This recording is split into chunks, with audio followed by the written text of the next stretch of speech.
विद्यार्थियों, हार्दिक अभिनंदन। आज के इस वीडियो में बहुत दिनों बाद फिर से मैं वीडियो बना रहा हूँ, तो आप सभी से पुनः फिर से इस वीडियो के माध्यम से मुलाकात होगी। तो आइए हम चलते हैं अपने मुख्य टॉपिक पर। आज जो पढ़ना है उस पर विचार करते हैं।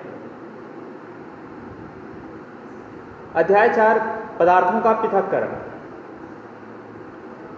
आप सभी जानते हैं कि पदार्थों का पृथक्करण करना अति आवश्यक होता है।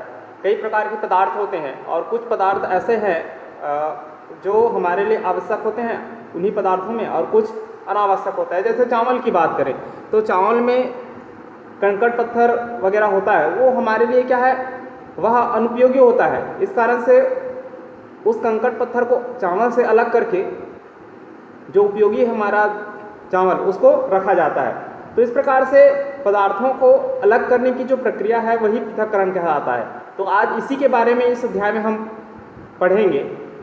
जैसे आपको स्क्रीन पर दिखाई दे रहा होगा कि गर्मी के मौसम में जब हमको प्यास लगता है तो हम नींबू का रस और शक्कर का जो घोल है पानी के साथ उसको लेते हैं, जिनको हम शरबत कहते हैं। शरबत और नींबू का रस, पानी तथा शक्कर एक प्रकार से हम देखें तो मिश्रण है, क्योंकि उसमें हमने स्वाद अनुसार विभिन्न प्रकार के पदार्थों को मिला के रखा है। कभी कभी हमें दस्त का शिकायत होता है तो हम शक्कर और नमक का जो घोल बनाकर पीते हैं, और डॉक्टरों द्वारा सलाह भी दी जाती है, घर के बुजुर्गों द्वारा भी बताई जाती है। डॉक्टर के यहाँ जो है नमक तथा शक्कर का जो मिश्रण होता है, जिनको ORS घोल कहा जाता है, जीवन रक्षक घोल, उनको लिया जाता है। और कई इनके उदाहरण मिलते हैं जिनमें ठोस, द्रव, गैस, ये कई प्रकार के पदार्थ हो सकते हैं। जैसे हम गैस की बात करें तो मोटर वाहन से जो निकलते हैं धुआं, वो गैसों का मिश्रण होता है। और जिन पदार्थों में से मिलकर मिश्रण बनता है उन पदार्थों को मिश्रण के अवयव कहते हैं। समुद्र के जो जल होते हैं उनमें भी कई प्रकार के जो अवयव है घुले होते हैं, और इस कारण से वहाँ के जो जल होता है वो लवणीय होता है, अर्थात नमकीन होता है ना, खारा होता है। आइए आगे और देखते हैं इसके बारे में कि हम किस प्रकार से, जैसे इसमें आपको सारणी की बात बताऊं तो सारणी में आपका दिखाई दे रहा होगा वायु। तो वायु में कौन कौन से जो गैस है वो आपस में मिश्रित होते हैं। तो इसमें बहुत सारे जो गैसें हैं वो आपस में मिश्रित होते हैं। जैसे वायु की बात करें तो वायु में आपका ऑक्सीजन, नाइट्रोजन, धूल के जो कण होते हैं ये आपस में मिश्रित होते हैं, ठीक है। और तालाब की जो पानी होता है उसमें कई प्रकार की जो बहा कर आने वाली जो गंदगियां हैं वो उसमें मिश्रित हो जाती है, तो आप उसको लिखना है, ठीक है ना। जैसे साबुन, जब कपड़े धोते हैं तो कपड़े धोने का जो साबुन का जो अवयव है वो घुला होता है, निरमा है उसका भी अवयव घुला होता है। मिट्टी में आप देखें तो कई प्रकार के रासायनिक खाद पदार्थों का हम उपयोग करते हैं, रासायनिक खादों का, और जो जैविक खाद है उनका भी उपयोग करते हैं।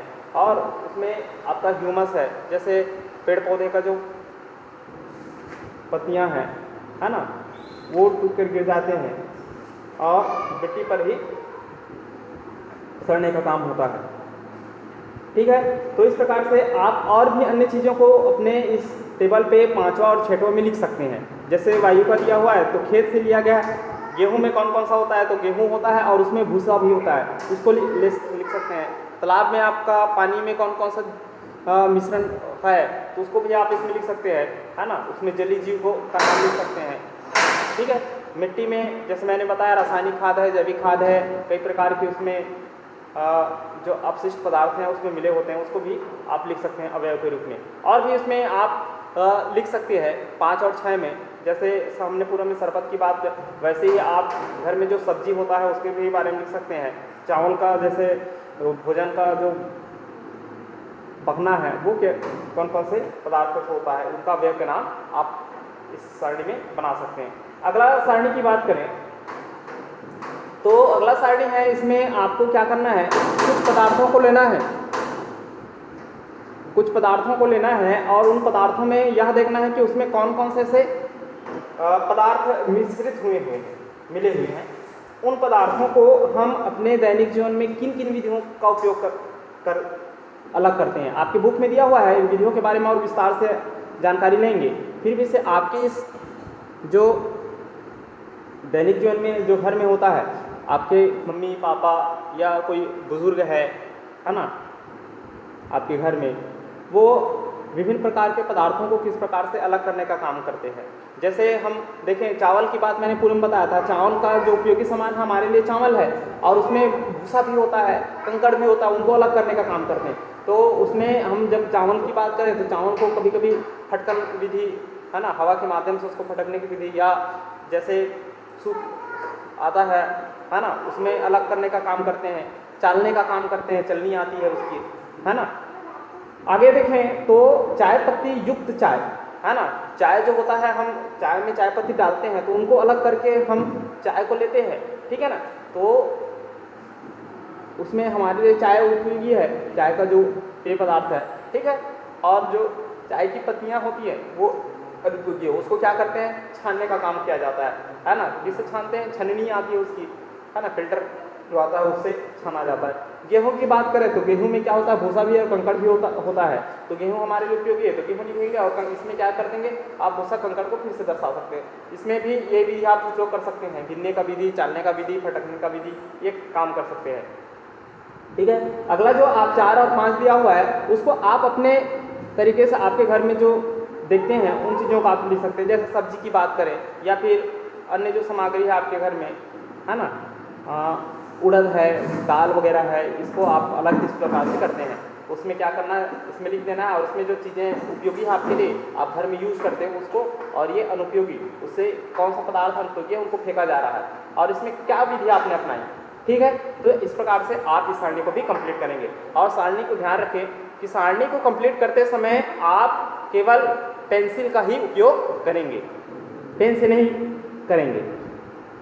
अब हमने ये दोनों सारणी की बात की, और दोनों सारणी के बाद हमको एक तथ्य पर पहुंचते हैं।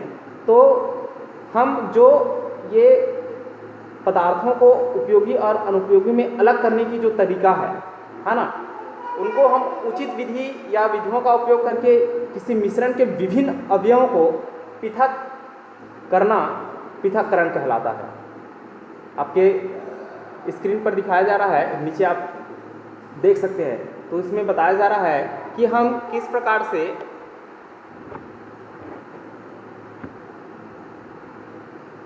पदार्थों को पृथक करते हैं, ठीक है। आगे देखें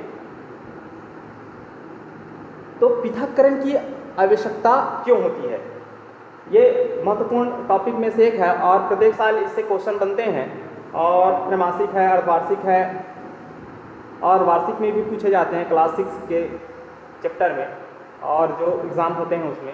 तो ये महत्वपूर्ण टॉपिक में से एक है। प्रश्न भी आता है कि पृथक्करण की आवश्यकता क्यों होती है।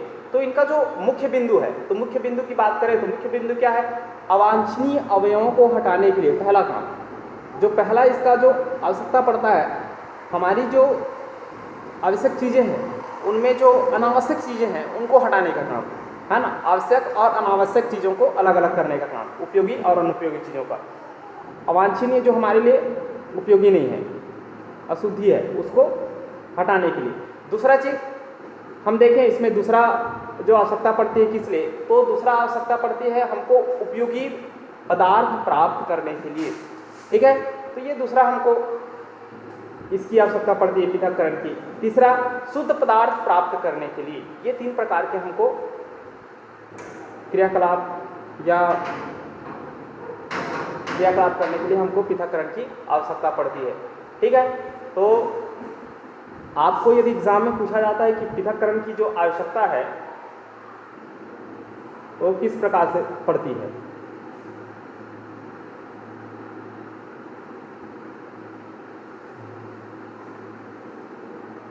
आगे इसमें हम थोड़ा सा और देखेंगे। तो पृथक्करण की आवश्यकता कैसा होता है ना। तो आज की इस वीडियो में हम इतना ही, अगले वीडियो में फिर से हम पृथक्करण की जो विधियां हैं उन पर विचार करेंगे कि ऐसे कौन कौन से विधियां हैं जो पृथक्करण में उपयोग की जाती है। और प्यारे विद्यार्थियों, आप इस लेसन के जितने भी क्वेश्चन आंसर है आप बनाने का काम भी करेंगे। मैं क्वेश्चन आंसर का भी वीडियो बनाने का प्रोसेस अपना रहा हूँ, है ना। तो आप लोगों को अगले जो वीडियो है उसमें आप लोगों को मिल सकता है कि क्वेश्चन आंसर आपको प्राप्त होंगे। आइए नेक्स्ट हम अगले वीडियो में बात करेंगे। तब तक के लिए धन्यवाद, नमस्कार।